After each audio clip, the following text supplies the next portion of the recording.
Welcome to Was It Good, the podcast with three brothers that discuss whatever they feel like, usually ending in movies and TV shows. I'm this week's host, Ravi, joined by my two brothers, Christian and Arjuna. Christian is bald, Arjuna has hair. For now. For now, yes, for now. Guys, it's been, I think, a week or two since we last discussed, so let's start it off with our usual, what's everyone been up to? Arjuna, you can go first. Ooh. Last night, I watched the season 2 finale of Peacemaker, and that's what I've been up to. So Arjuna, Back to you, Ravi. Arjuna has not existed for 2 weeks except for last night. Yeah, last night. Got it. You just I've been watching sports, Nice. football.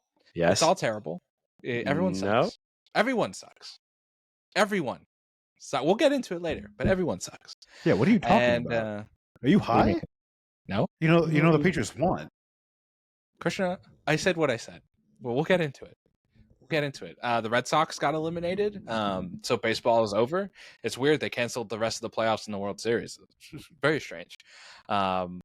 Basketball's about to start again. Hockey just started, so we're actually in the this is the October is the kind of golden month if you're a fan of the 4 professional sports, because it is there's a day Everything. or a week or something where all the major sports are going all at once. So October's cool. a crazy month in general. yeah, I Halloween. mean, Halloween. Yeah, it's like Halloween is the first month where it starts getting cold. The leaves are turning. All the sports. Yeah, it's crazy. Crazy. Well, shit. Christian, it seems like you're more in tune with positiveness around sports. Yeah. Want to tell us about your Patriots and your feelings about them? Because I remember I made a pretty big claim. You did.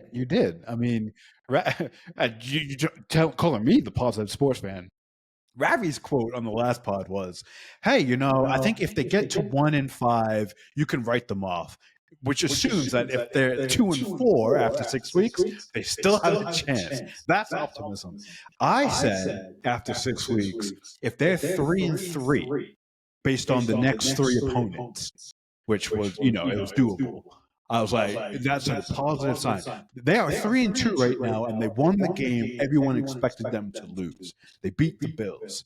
Sure, it wasn't pretty. Sure, the Bills should have won that game. Doesn't matter. Win's a win. Get it however you want. Win's a win. To be honest, every game there's been very positive things around the Patriots. A lot of negatives, don't get me wrong. It's not perfect. But every game is competitive. And they've looked great. As far as the Red Sox, who gives a fuck? Honestly, I was shocked that they even made the playoffs in the first place. They weren't even supposed to be there. The Yankees lost to the Blue Jays, so all is right in the world, in my opinion. You're excited for Vladdy Jr.'s run. Yeah, no, it's just more of the fact that the Yankees lost. I mean, as long as they don't win the World Series, I'm fine. Wait, so Arjuna, why are you not happy? Your Patriots are doing well. Yeah, exactly. Yeah, but they're not 5-0. They're not undefeated.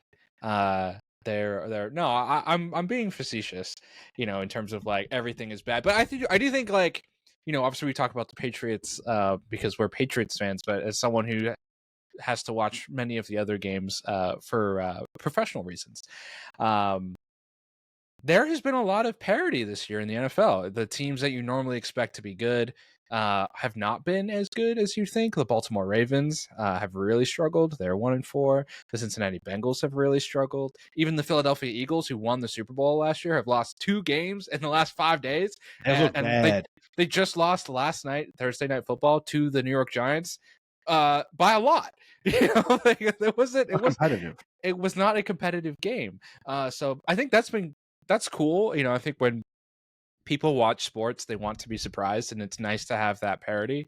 And so I do think it's actually a little bit harder than other seasons to figure out who are the real contenders of each kind of conference and each kind of league itself. And I think there's some It's week to week, baby. There could be some week to week here. Now, Kansas City, which is like in it every year, they started off like 0-2, and now I know they lost Sunday Night Football, Monday Night Football to the Jags and are 2-3, but still they're like have an inside track to be like, well, this is the team that will just be in the Super Bowl again for the AFC because it always works out their way. But I think like with the Patriots themselves, you kind of feel good coming off of this big Buffalo win. You look at their schedule. I gotta say, it might be one of the easiest schedules I've seen in a long, long time. They are facing 100%. the New Orleans Saints, the Tennessee Titans, the Cleveland Browns, and the Atlanta Falcons in their next 4 games, which should be very, very easy winnable games. Now, will it be? No, because this is football. Like they could go 2-2, they could go 1-3, they could go 0-4. Yeah. But you know what? They should go 4-0 in that stretch. But if will they they go 1-3, No. you're happy in that. Because put it this way, the Patriots are still a developing team, so you expect them to drop some winnable games like they have already. It is interesting, like having been a fan of this team for so long. I can't remember the last time the optimism was this positive for the team and the franchise. Probably not since 2021, which was Mac Jones's rookie year. But there was a week where I think they were 9-3 and they were the actual 1 seed in the AFC at that point. And people were like, "We're going to the Super Bowl," and then they like absolutely shit the bed. I think they went like 1-4, 2-4, or something over the last 6, and they got the absolute shit kicked out of them in the playoffs by the Buffalo Bills. I think they lost by 40. It was all bad. But that was the last time the optimism was high, because I think if you're a Patriots fan, yes, they had the awful loss versus the Steelers. They lost week 1 versus the Raiders. But those, again, now that they've had this win, you have this kind of optimism of like, well, if they don't fumble the ball 4 times in week 3 versus Pittsburgh, that's a win. If they don't, for whatever reason, lose to one of the worst looking teams in the NFL so far through 6 weeks, the Las Vegas Raiders, you see this team that can be kind of competitive. So Wait, what's the Raiders at right now? they have 1 win, and their 1 win came against the Patriots. Isn't your wife a Raiders fan? She is a Raiders, Dolphins, Patriots fan. Yes, she's confused. What? What? That's very confusing. You can't put those 3 teams together. That doesn't even make sense. She did. Wait, why is she a Dolphins fan? Yeah, Is it because yeah. of Well, so she's a Raiders fan because her dad was a Raiders fan, so that's like a familial. She's a Patriots fan because I'm a Patriots fan, and she picked the Dolphins because she's like, this is the team I picked. That's and fair. She's like, I liked their jerseys, and she's like, I like making the Dolphin sound, but yeah, but they're in Florida. Yeah. She likes Disney. She does like Disney. Oh. Yeah. Well, But that could be a connection. There's no Orlando team, is there? Well, I don't know. I'm not great with the geography of Florida. Which is closest to Orlando? Tampa, Miami, or Jackson? I mean, we all have the ability to look this up, and I Break it out. Florida. No, we're gonna break this out as a clip. We ask the audience. You tell us which is closest to Orlando, because we don't know. Yeah, It's not that we don't know. It's No. we don't care to know. That's true. Exactly. It's fucking Florida. The only time from Florida? I like going to Florida is to go to Orlando to go and see or attempt to get my photo with Mickey Mouse, or to go to Miami to sit on a beach. That's about it. I will. Last thing I will say about the Patriots that I found interesting. I was talking to a coworker. So the Patriots were hated for a long time, right? For 20 years in the Belichick Brady era, and it was easy to hate them because Belichick and Tom Brady were very unlikable, right? But especially Bill Belichick. You can see all the news clips and everything that's coming out there. It's easy to hate that dude, and it's very easy to hate Tom Brady because he's a weird guy in a lot of ways. But I was talking to this coworker of like, yeah, the Patriots getting good again, so you want to start hating them. Here's the problem, though, and this is, I think, going to be a problem for a lot of people. People like Drake May and people like Mike Vrabel. It's going to be a little bit harder to hate the Patriots. Now, here's the thing people have going Tom Brady. for People like Tom Brady during his first 4 years.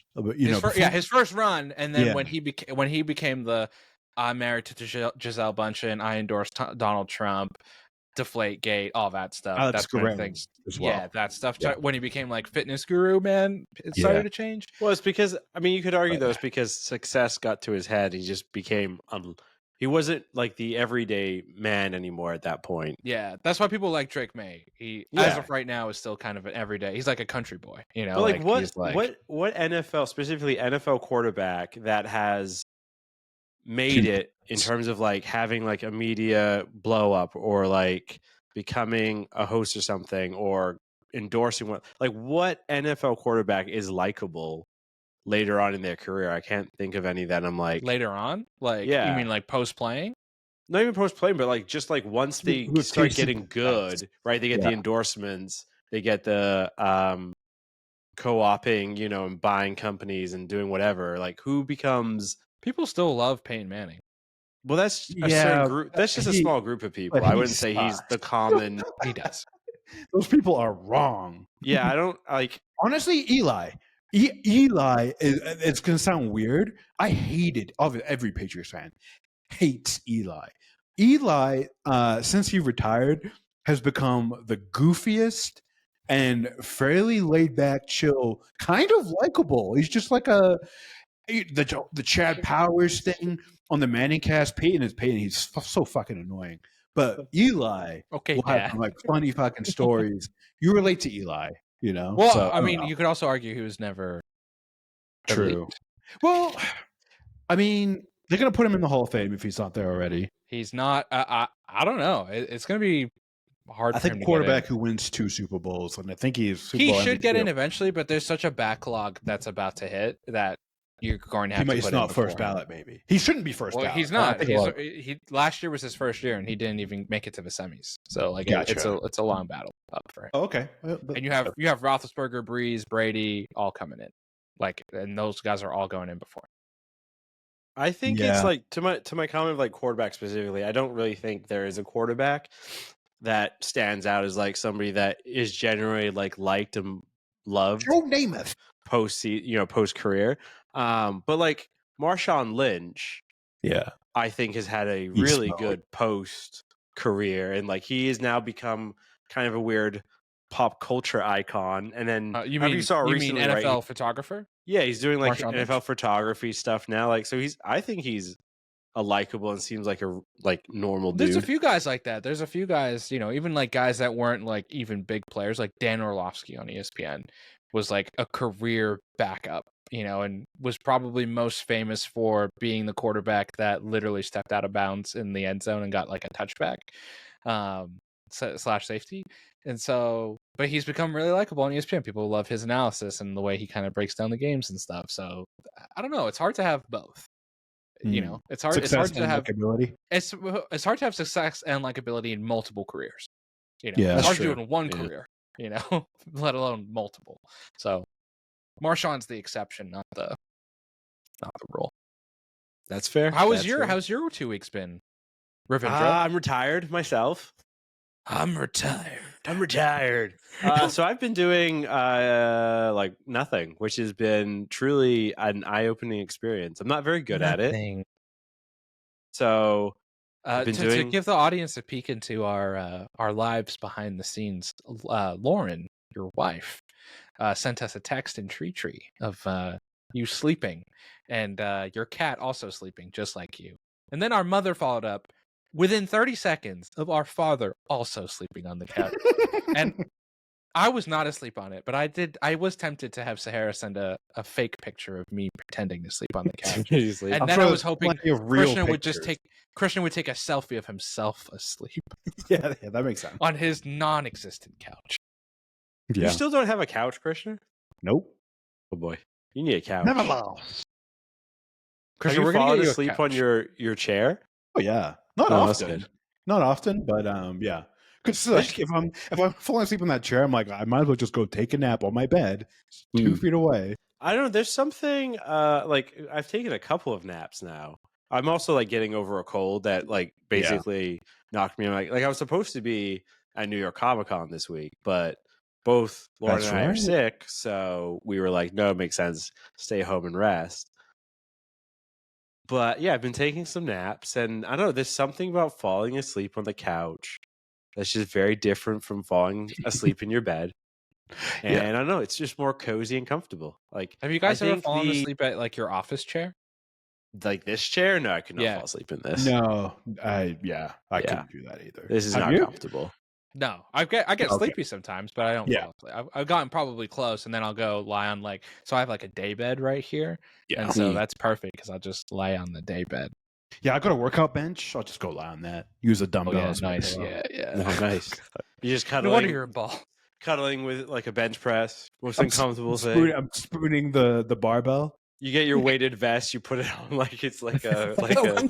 She's like, I don't need a weighted blanket. I got a weighted vest. Yeah, that's hilarious. I got family. I have been like catching up on TV shows though in my last 2 weeks. You've been texting us about shows that you've been catching up on. Yeah, I've been. I finally got through Alien Earth. I've the last episode of Peacemaker to get through. There's. Can I give you my non-spoilery review of Peacemaker? Yeah, let's hear it. Finale. Don't bother. You can skip it. Don't what? Don't bother. Don't bother. Wow, that bad. Skip it. I mean, I'm pretty hyped on the show already, so I don't feel like. I guess we'll find out. I want you to watch it, and Krishna, I guess if you have time, it would be cool. It'd be interesting to hear in 3 years when you watch the second season. Yeah, I would say again, without spoiling anything, worst show ever. The season finale, all time, one of the worst season finales I've ever seen in my life. Really? Wow.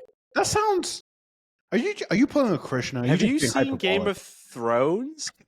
Yeah, but that's a series finale. That's a little different. This is a season. That was still a season finale too. Yeah, true. And I guess, and this isn't too much of a spoiler, but James Gunn has said in interviews that there might not be a third season of this show. So I guess in theory, this could be a series finale. But yes, I would put it up then. If it's a series finale, an all-time worst bad season series finale. Christian, this should be enough to make you be like, yeah, I'm going to go watch this.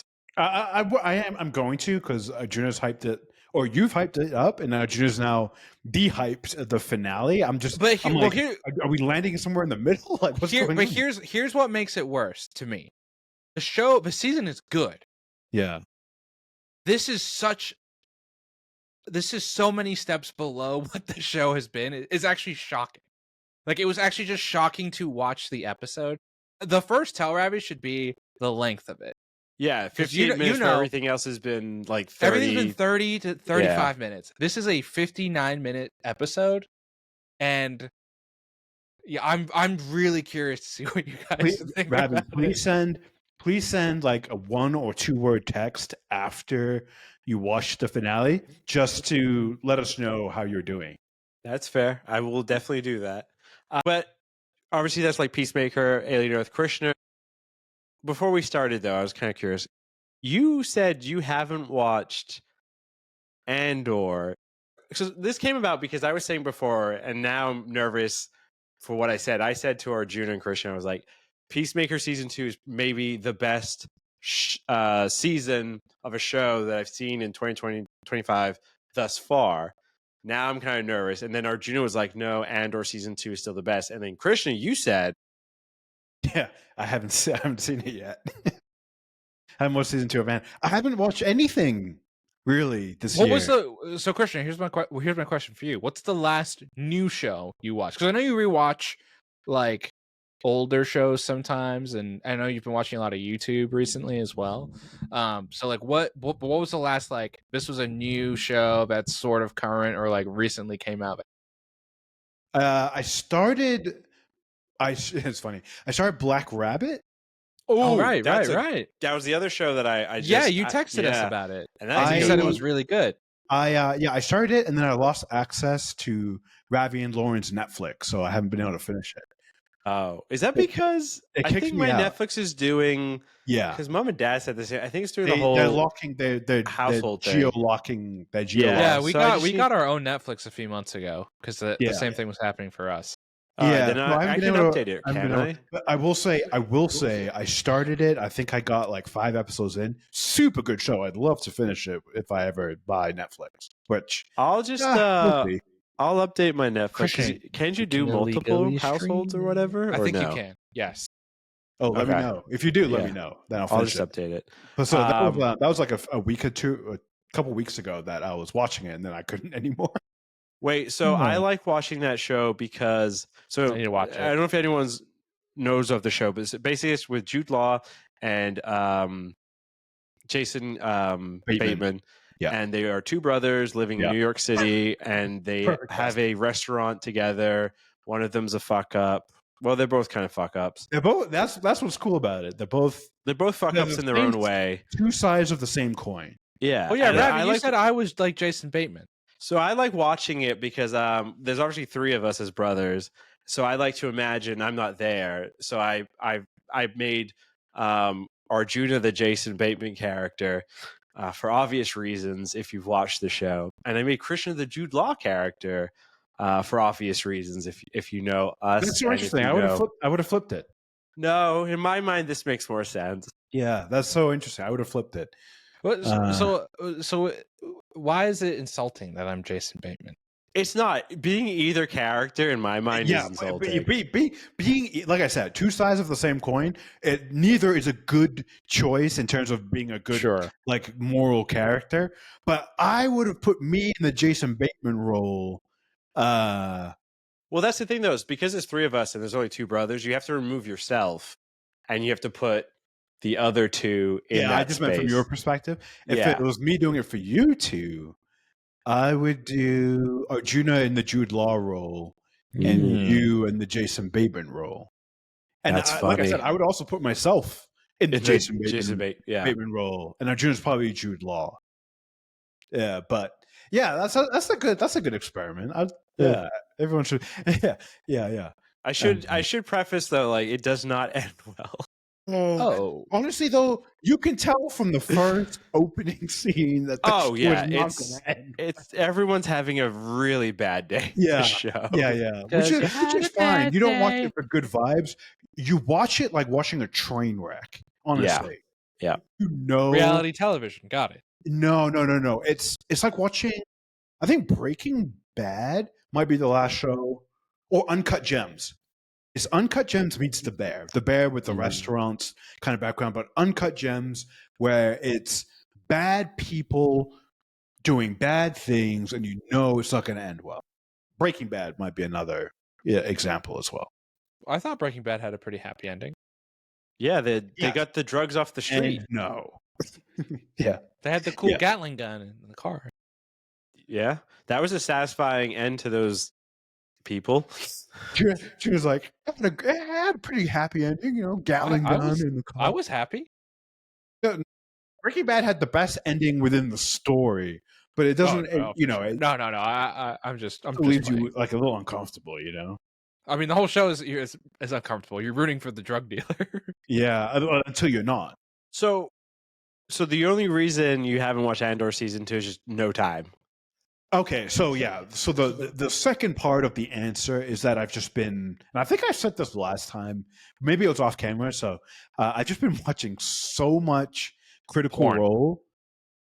I'm watching someone, guys, the storyline for some of these pornos is incredible. The pizza guy and all of them.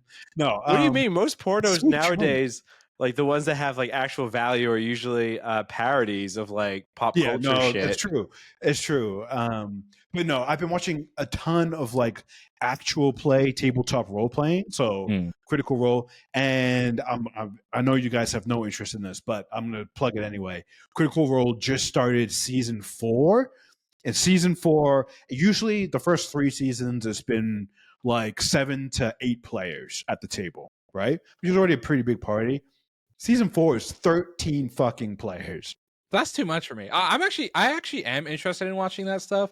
The reason I haven't started is because it's like I can't be beholden to another piece of content. Also, no, and that's fair. And if you think about it, right, each season is 100+ episodes, and it's 3 to 4 hour D&D sessions, right? Yeah. So the commitment's not. But so I've just been watching that because it's the perfect, like, I don't know how to explain it. It's like watching half unscripted like drama. So like players are reacting to things, and some of their characters are dying, and you're seeing real emotion, and it's it's just watching. It's the same allure that people have like watching like a Love Island. Not like 1-to-1, but it's like that allure of like, I'm going to watch these people in this situation for hours and hours and hours because like I can't look away. In some way. Honestly, sure. I think that's a fair comparison in some ways. Yeah, season 4, 13 players, but how they're doing it is that like the first 4 episodes is all these characters interacting. And then after the 4th episode, they split them up into 3 different teams. So every week would be jumping to a different table. They've season 4, they're doing it where you've got like 3 different parties. You've got the soldiers, you've got the secrets, and you've got the seekers. So each campaign is going to be a very different feel. Like it seems like a combat-oriented one, an espionage one, and a lore-heavy one, maybe. So I'm curious. It's I don't think it's been done before on stream. So wasn't there some recent drama with Critical Role where obviously Dungeons and Dragons parent company, West Coast Games, and Hasbro so did the whole money thing, and then they came out with their own version? Yeah. So Critical Role uses D&D 5e for their main live streams. The whole controversy came around Wizards of the Coast, and basically what was free content, now they were going to make people pay for it or license it. And they rolled it back because the backlash was so bad, but the damage has been done where a bunch of people made their own systems. And so not so much a controversy, but one of the questions going into season 4 for Critical Role was, were they going to keep using 5e, Dungeons and Dragons, or were they going to switch to their own system, which is called Daggerheart? Lo and behold, no mystery. They're sticking with 2024 rules 5e, probably because more people know it. It's more accessible. They're gonna have I think some one-off campaigns, like some one-shots where they'll use their own Daggerheart. But yeah, so that was like one of the questions, and Critical Role's had its fair share of controversy over the years, anyway. But that was probably what you're thinking. Yeah, of. that's what I had saw on the Tiki Talks. Yeah. Actually, I think it's a good question to ask you guys. Obviously, Wizards of the Coast owns the rights to Dungeons and Dragons, and then the whole thing was we're going to license it, because it's ours. They're not the first company. You know who Wizards of the Coast's parent company is, right? Hasbro. Yeah. That's not the first time a company has taken something that was given for free and then licensed it. That's not a new concept. And no, but it's written. What the controversy was that it was written into I forget what you call it, the license. The actual license said, "Got it. This will be the basic core rules of D&D will be available for all, both personal and commercial. That's the key. Yep. In perpetuity, as in the license can't be amended, right? And so a lot of like legal speak around it, and people freaked out. And a lot, to be honest, a lot of people make their livelihoods creating adventures and miniatures and game maps, right? Content around it, and it's because of that clause in the license. Yeah. And the fact that they were going to change it, even though it says in perpetuity, can't say the Perpetuity. word. Thank you. That Perpetuity. Perpetualness. Perpetuity. That was the controversy there, and they haven't really recovered, fully from that, even though they walked it back. So, yeah, probably some lawyer somewhere decades ago that's probably 2 lawyers. There's probably one lawyer that is very happy that they put that in there, and there's one lawyer that's really upset that it was put in there because of how much potential money, right, was like left on the table. Essentially, like imagine if they had not put that in there and that you had to have it licensed. Well, then I guess the question is like, would it? Yeah, it probably wouldn't have been as popular. It wouldn't be as popular. It'd be far less people playing. Companies like the reason that it's available to be in shows like Stranger Things, and they can reference directly, is again because of that clause. It's available both personal and commercially for use, and that's why it can be in shows like Stranger Things. That is the whole licensing thing. It's a good segue to segue. other thing I wanted to discuss with you guys. So with licensing and things, like this podcast, we put it up on the internet. We don't charge anyone to listen to. You can listen to 3 highly intelligent people discuss complete and utter nonsense for free. Depending on where you access this, right? If you're on YouTube, I'm sure it's loaded with ads, just so everyone's aware. We don't make anything off of that. That all goes to YouTube. But what's interesting is, when we first started doing this podcast, we were uploading videos of ourselves, social content. Since that time period, which I think it's been, 6 years or something, 7 years, all of that previous content has been scraped by AI, right? MLMs, machine learning algos and things, taking, our likeness, what we've said, has been pumped into all these machines. And it's, we're now at the point with the release of the new OpenAI Sora app, which is still invite only, but we're now at a interesting point where anybody could realistically take a photo or video clip of us and create a very convincing deep fake and just shove it on the internet and call it a day. This is the part of the podcast where I reveal I am AI. But then you rip your face off and it's like Krishna under there or something. Actually, real quick. So I got lunch before this right across the street from where I live. I won't say where because that would be weird. But when I was there, I saw the Tesla robot. Somebody had one of those Tesla robot things, the freaky ones that are like humanoid and scary. And it was just walking around? Yeah, there's a guy that had it on the thing, and it was just like around, and I was like, cool.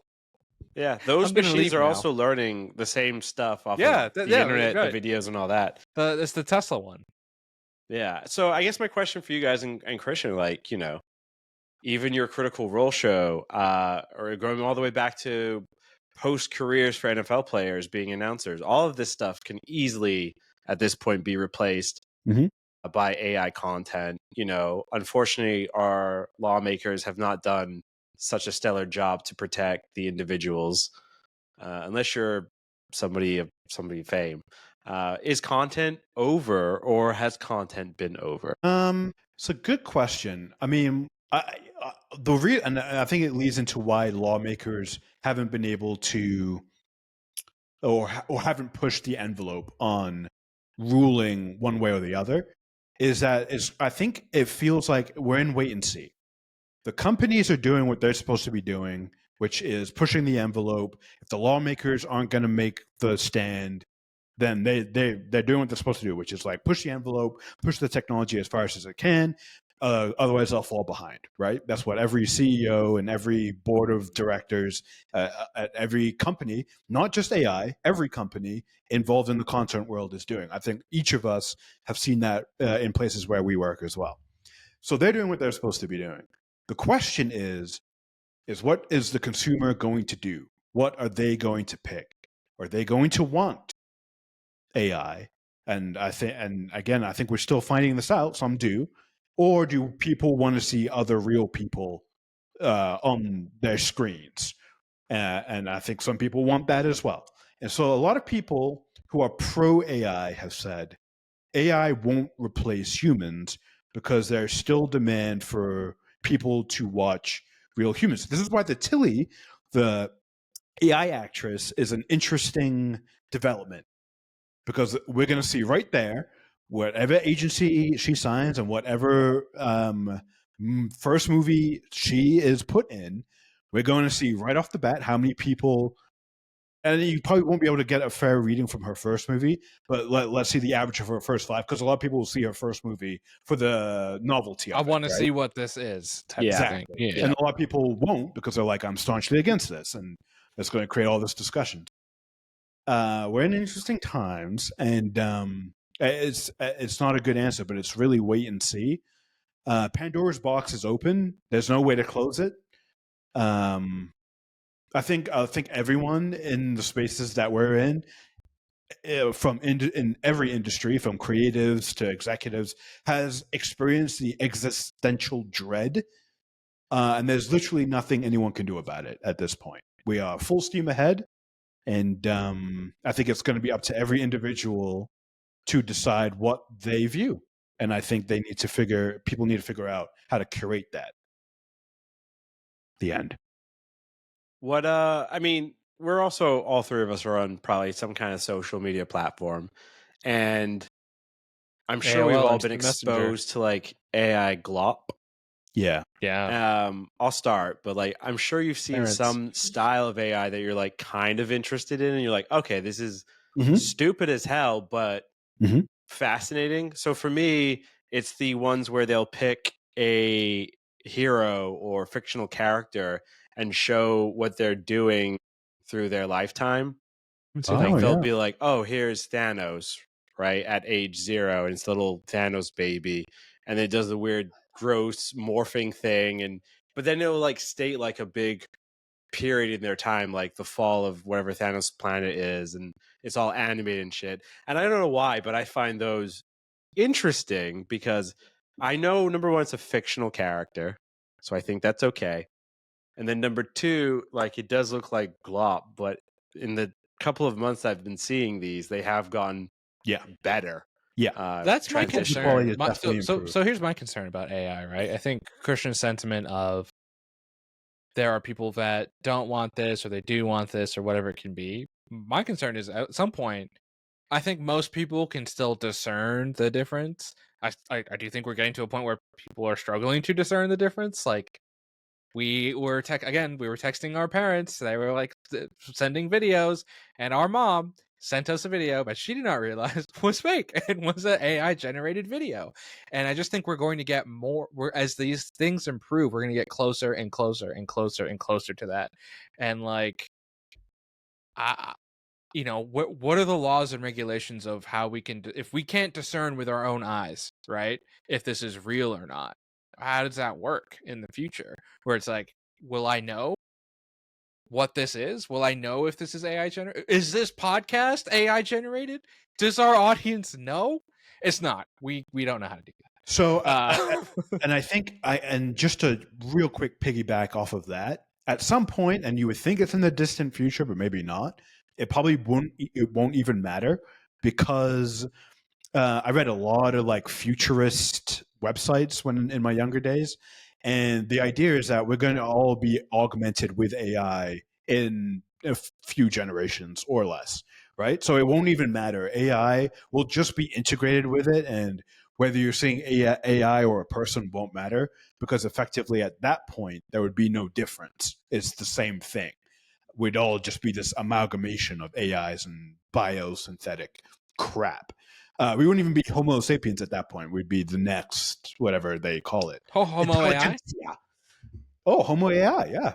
I like that. I was just thinking, like, the only content that would be very difficult, probably impossible to replace potentially is sports.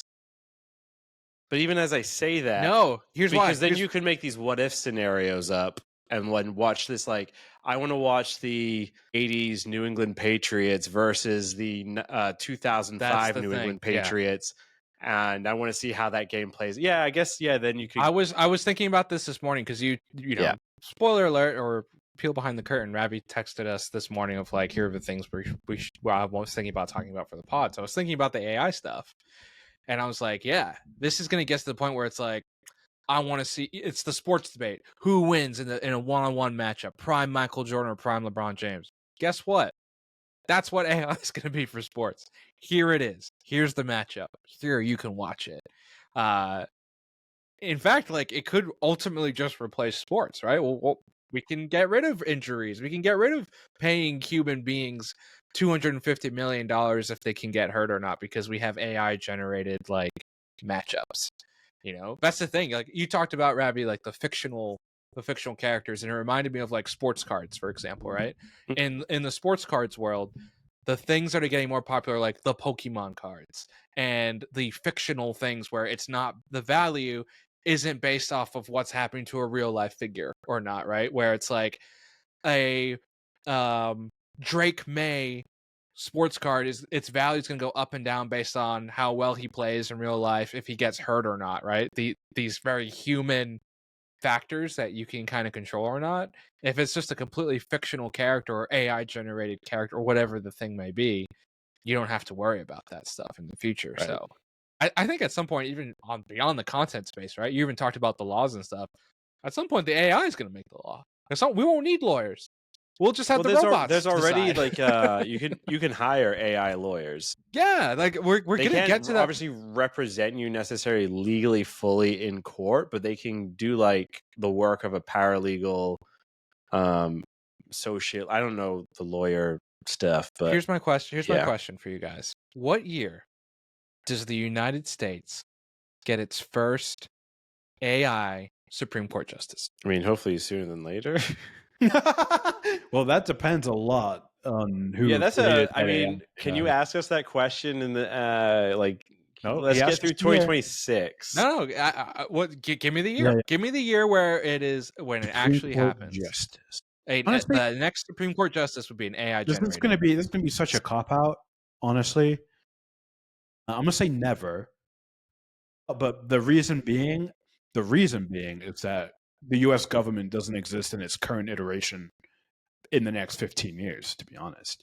So again, then how about this? Then I think that's the same for yeah. every major government around the world. Right. So then let's not make it specific to any government currently. Branch. How about we just say when is the law at the highest level governed by a machine? What year is that? Like, so the earliest, and it doesn't necessarily have to be the United States, it could be anywhere. I would say 2030. Damn. 5 years. Yeah. 5 years, machine. I think in 5 years, if you just look at how quickly AI seems to be developing, and other countries, like there's going to be a country in the world in the next 5 years that is willing to turn over its governance to AI. I think that happens in by 2030 for sure. Have you guys heard of this show called Star Trek? No, never. What is that? Paramount killed that many franchise. Good episodes where they visit and come across cultures and worlds where they've given control to a machine, and every single one is just tragic, fucked up, and the funniest one though was in Lower Decks, like season 4 or season 5. Yeah. Like I said, I mean, I don't know if that's a good idea, and also you got to see how AI progresses. I will say it's not looking great. Like, didn't AI try to kill someone the other day? Like, you hear all this random shit. Or AI like I read that tried to hire an assassin to take out this engineer. The problem is that AI is based on our intelligence, morality, and so it's like, well, fuck, we're fucked. Who's the purest human we know? That's what AI should be based on. Not yet, anyway. Maybe the purest human? I don't think human beings can be pure, though. Make AI Buddha, except then he wouldn't want to rule because he's the Buddha. But he does rule. Jesus Christ. Babies. Just little babies.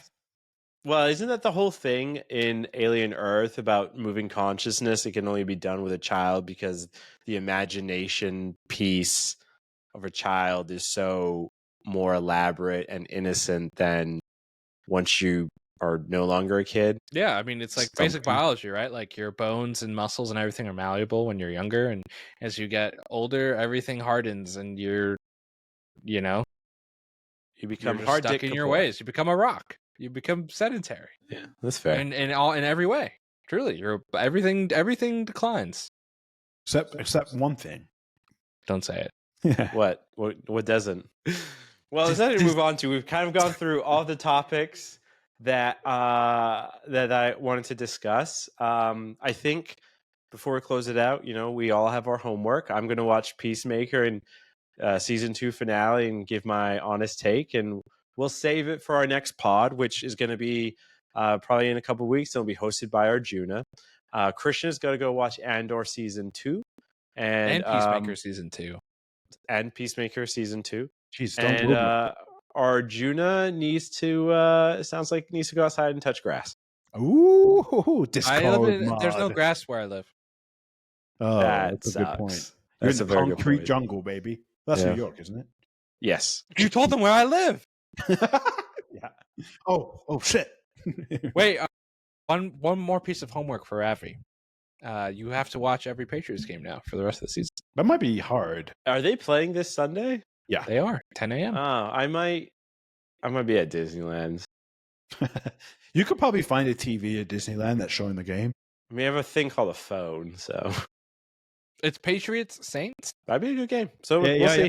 The Patriots have a good chance to go 4-2. Wait, downtown Disney got rid of the ESPN bar, right? There's that's gone now. So that would have been But the place to go watch it. Did you see they're opening up a Gordon Ramsay like gastropub in downtown Disney? So I will say the best burger I've ever had was the Gordon Ramsay burger place at the Harrods in London. Really? I have heard literally good still things. taste it. Not that I eat that burgers. Interesting. I always thought Gordon Ramsay just be overpriced food that's not enough. No, it's good food. Nice. But that's going to do it for us here at Was It Good? As always, you can find us on the internet, youtube.com/wasitgoodpod, or Was It Good? We are on TikTok and now posting again on Instagram because we're going to see which one survives this whole social thing. And that's going to be at Was It Good Pod on both platforms. Juno will be hosting us next time. Until then, double check what you see on the internet. And who knows? Good Maybe advice. we're AI generated. Or start all glitching. Goodbye.